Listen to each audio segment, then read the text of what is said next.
Salam sejahtera tuan-tuan dan puan-puan yang dihormati dan dikasihi sekalian. UMNO ulangi sokong Anwar sebagai PM sampai habis penggal. Setiausaha Agung UMNO Datuk Seri Ahmad Maslam berkata, UMNO kekal komited dalam menyokong kepimpinan Datuk Seri Anwar Ibrahim sebagai Perdana Menteri hingga tamat penggal demi kestabilan politik negara. Beliau berkata ia selaras dengan resolusi yang dicapai dalam Perhimpunan Agung UMNO bulan lepas. Jadi apabila kita sokong kerajaan ini, maksudnya Anwar adalah Perdana Menteri yang kita ada, supaya pun wujud kestabilan dalam negara, katanya kepada pemberita. Ahmad yang juga Timbalan Menteri Kewangan berkata demikian ketika menjunjung kasih titah yang di-Pertuan Agong Al-Sultan Abdullah Riayatuddin Al-Mustafa Bilal Shah yang menzahirkan hasrat untuk melihat Anwar kekal sebagai Perdana Menteri terakhir dilantik di bawah pemerintahan Seri Paduka semasa pembukaan penggal kedua Parlimen ke-15 hari ini. Beliau menyeru ahli parlimen lain untuk bukan sahaja menjunjung kasih titah Al-Sultan Abdullah tetapi juga memastikan kestabilan politik negara yang dicapai. Ahli Parlimen Pontian itu berkata arena politik negara kini sudah stabil dengan wujudnya kerajaan perpaduan yang memperoleh sokongan 148 ahli Dewan Rakyat, iaitu lebih 2/3 majoriti.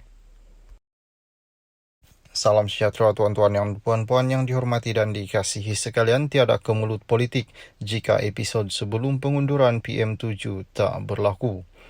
Negara tidak akan berdepan dengan kemelut politik yang berpanjangan jika kejadian yang membawa kepada peletakan jawatan Perdana Menteri ke-7 tidak berlaku titah yang di-Pertuan Agong.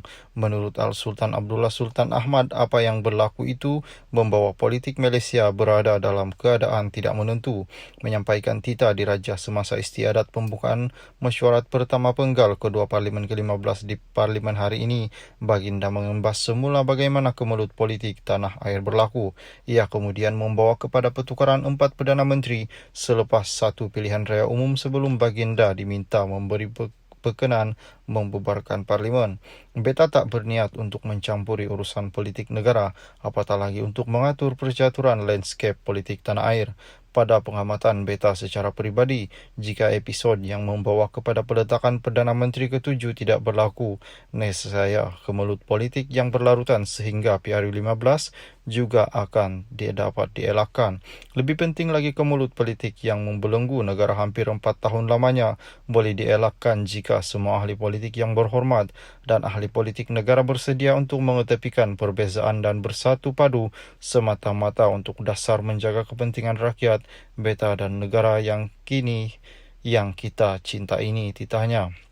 Menurut Baginda, kemelut yang melanda negara sebelum ini merupakan pengalaman yang sukar untuk dilupakannya. Penyampaian ucapan titah ketika itu dalam nada yang agak santai disambut dengan ketawa oleh ahli-ahli parlimen. Agong tidak menyebut secara khusus insiden pembolotan sekumpulan ahli Parlimen PH yang meninggalkan gabungan berkenaan hingga menyebabkan kejatuhan kerajaan. Bagaimanapun, untuk rekod langkah 11 ahli Parlimen PKR diketuai Azmin Ali ketika itu menjadi timbalan Presiden serta tindakan Muhyiddin Yassin membawa bersatu meninggalkan PH menjadi punca kejatuhan kerajaan yang sebelum itu mendapat mandat daripada rakyat. Salam sejahtera tuan-tuan puan-puan yang dihormati dan dikasihi sekalian. Titah Agong, bukti nyata prestasi cemerlang PN, kata PAS.